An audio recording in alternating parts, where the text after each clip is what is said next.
Chers téléspectateurs de Bakolo State, bonjour. Ici, c'est Ginny Niwa Kapumbuvila, en direct de New York, avec un invité dont j'ai vraiment l'honneur de vous présenter en exclusivité. Et ça me fait vraiment plaisir parce que ce n'est pas un sapeur, mais plutôt un créateur. Son nom, c'est Yves Lupitou, un designer congolais qu'on entend partout.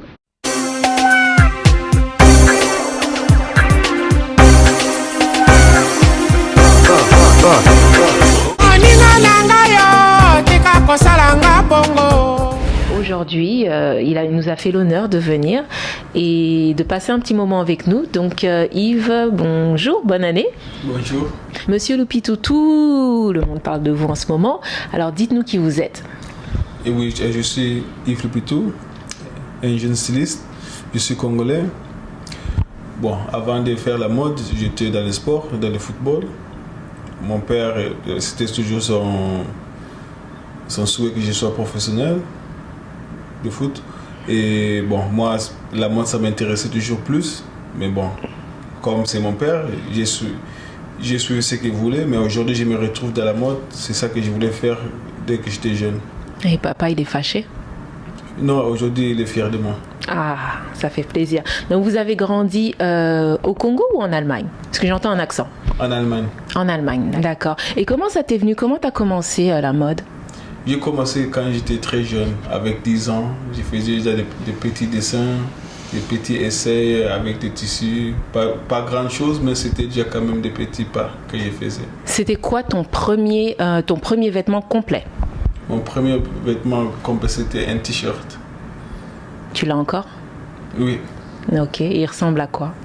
C'était un t-shirt blanc avec la poche en jean. Garde-le, hein, il va se vendre très cher. J'espère. Alors, donc, qu'est-ce qu'on peut voir dans ta marque, dans ta ligne? Dans ma ligne, on peut voir tout. Parce que j'ai commencé au début, il y a 6 ans, j'ai commencé avec 3 t-shirts. Plutôt, c'était 2 t-shirts et un polo. Ouais. Mais aujourd'hui, on a tout. Des chaussettes, des sous-vêtements, des t-shirts, des blousons, des manteaux, des bonnets, des casquettes. Aujourd'hui, j'ai tout. Et c'est quel genre? C'est quel genre? Ouais. Bon, j'ai fait du avant-garde, ça veut dire je travaille avec beaucoup de détails, des matériels ou bien des tissus qui sont très chers, des coupes qui sont pas normales, pas droits, un peu asymétriques. Et bon, j'ai aussi le basic, des t-shirts avec des prints, des t-shirts avec des broderies, des t-shirts qui sont très longs. Bon. Donc il y en a pour tout le monde. Il y a de l'avant-garde et pas du prêt-à-porter, mais plus casual. Oui. Ok, d'accord. Alors comment vous décririez l'homme Lupitou? La marque, d'abord, c'est la marque plus avant-garde. C'est pas une marque normale comme les autres. Bon, c'est quelqu'un qui doit avoir vraiment l'amour pour la mode. Il connaît aussi qu'il y a des vêtements qui sont chers parce que la qualité des matières c'est aussi cher. D'où la matière venait, c'était pas dans les marchés là où on achète des tissus, c'était dans plus des expos, là où on achète des matières qui sont plus chères. Et bon, on travaille notre vêtement plusieurs fois parce qu'on travaille beaucoup avec des tissus différents. Ça veut dire on n'a pas juste un blouson avec le même tissu, on a par exemple un blouson avec plusieurs tissus. Donc un blouson peut-être avec du cuir et de la laine ou Oui. Et où est-ce que vous puisez vos inspirations? Au début par exemple, quand vous avez commencé? Au début, bon, je ne vais pas mentir, j'ai regardé toujours parce que notre musicien chantait toujours Yoshi Yamamoto. C'est là-bas que j'ai regardé au début. J'ai regardé aussi chez Anne Demolmester, c'est une Belge. Elle fait aussi du avant-garde. Elle est depuis 30 ans si je ne me trompe pas. Et bon, elle a du succès. Bon, je pense que la plupart des gens qui commencent avec du avant-garde, ils sont orientés vers là-bas, Yoshi et Anne.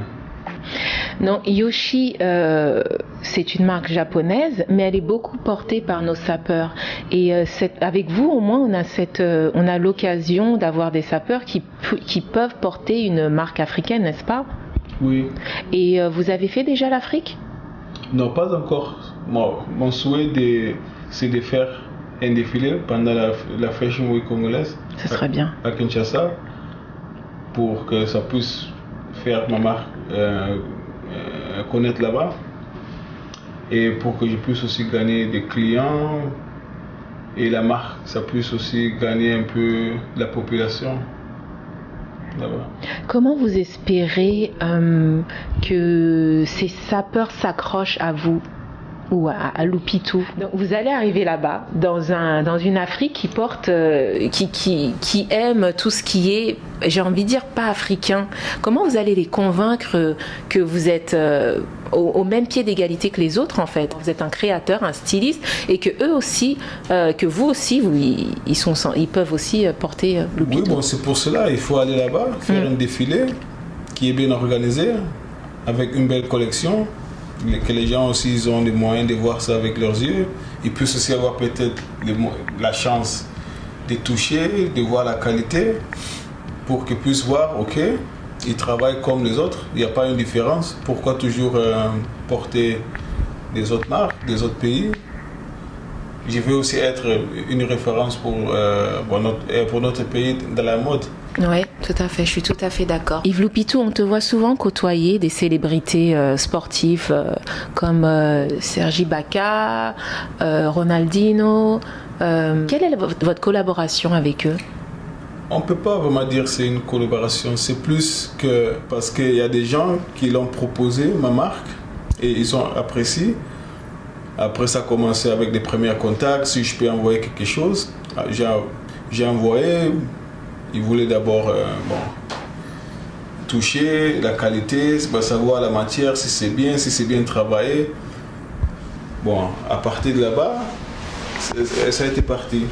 Ça leur a plu? Ça l'a plu. C'est bien, c'est encourageant. Et on t'a vu aussi avec Gary Ouellet à New York. C'est ta première fois à New York, n'est-ce pas? Oui, c'est ma première fois. Ça t'inspire quoi, New York? Parce que dans la mode, on dit toujours Paris, Milan, New York, Londres. Et New York, ça m'inspire beaucoup. Ça veut dire de regarder qu'est-ce que les gens portent dans la rue, voilà, et qu'est-ce que New Yorkais portent, sur où il met son attention.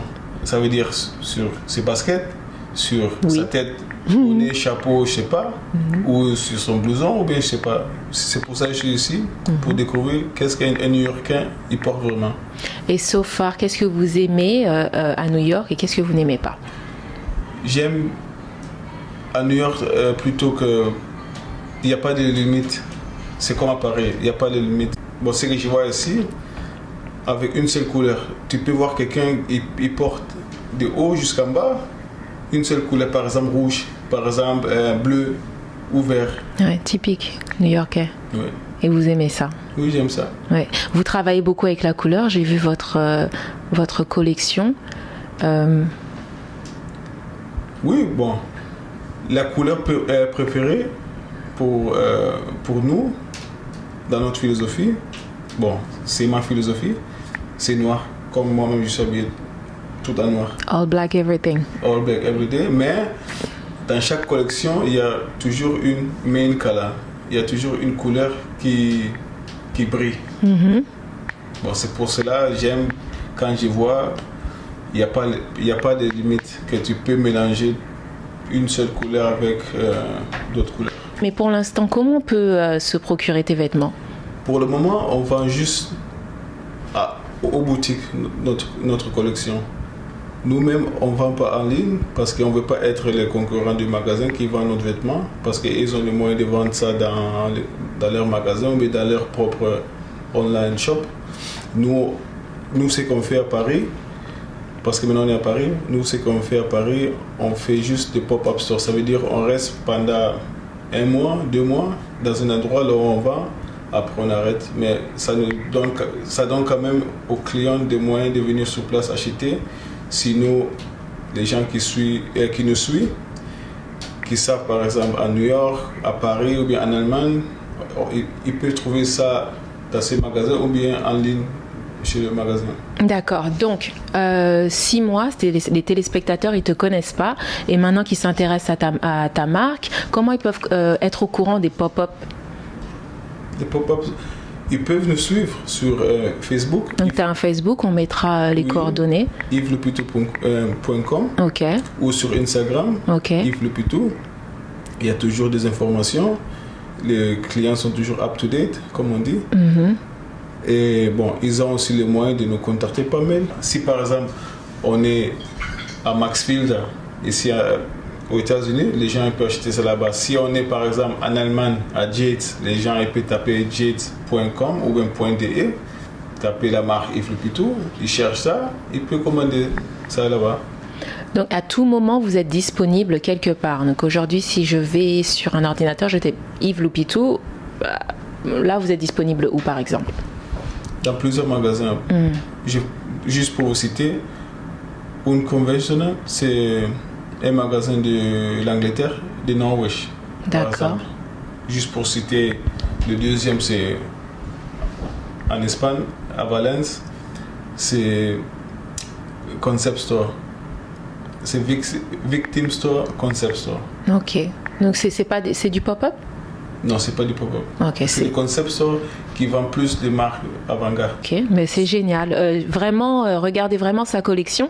Tu portes évidemment du Yves Le Pitou sur toi. On peut voir un peu ce qu'il porte, parce que c'est vraiment c'est quelque chose. Hein. Bon, là, on peut voir que j'ai porté quelque chose qui est très large. J'ai porté mes propres bottes. Waouh! Je vois le logo là, il y a carrément le logo devant. Oui, je ne sais pas si on peut voir ça. Nice. Il y a le logo ici devant et le logo YL. Nice. Et un pantalon comme ça prend combien de temps pour de la conception Ça prend 3 semaines. Ah, ok. Non, mais c'est vraiment bien. C'est très swag. Génial. Vous avez un dernier mot à dire à nos téléspectateurs de Bacolo State? Bon, je suis fier que Bacolo State m'a reçu comme invité, que tous les gens qui suivent Bacolo State ils puissent s'intéresser plus à la marque, de découvrir la marque, bien sûr aussi faire des commandes. Bon, je suis fier de présenter la marque ici chez Bacolo State. Eh bien, nous, on est très fiers de vous avoir reçu. Moi, personnellement, ça me fait très plaisir de recevoir un créateur africain au lieu de porter toujours ces créateurs qu'on ne connaît pas nécessairement. Là, c'est un de chez nous. Donc, ça me fait vraiment plaisir. Merci d'être venu. Vraiment, encore une fois, cherchez-le sur Facebook. Regardez sa collection. Jeune homme, pour l'instant. Attrapez-le, follow him, Instagram. T'as un Instagram?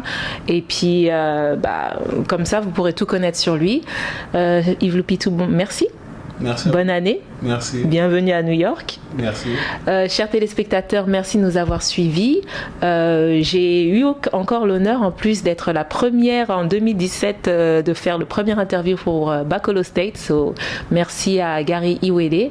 Et à vous prochainement. Bonne année encore. Et je vous embrasse très fort. Et à la prochaine. Il était comment? Bien coiffé, bien rasé, bien parfumé. Talaye na lokolo, atelemaki kaka. Mvoita kumvoita, ça paye comme jamais. Loulou et boutin. Chers téléspectateurs, je pense que vous avez pu découvrir pour la toute première fois ce jeune créateur de mode de luxe, Yves Le Pitou. Après avoir vu la qualité du travail que ce jeune créateur congolais fait, est-ce que nous avons encore aujourd'hui une excuse pour continuer à donner des millions à Yohji Yamamoto, sachant qu'il y a de jeunes créateurs comme Yves Le Pitou qui peuvent nous habiller? Congolais, consommons congolais. Africains, consommons africains et soutenons surtout nos frères. C'était Gary Iwele pour le compte de Bacolo State. On se retrouve la semaine prochaine, même chaîne, même heure.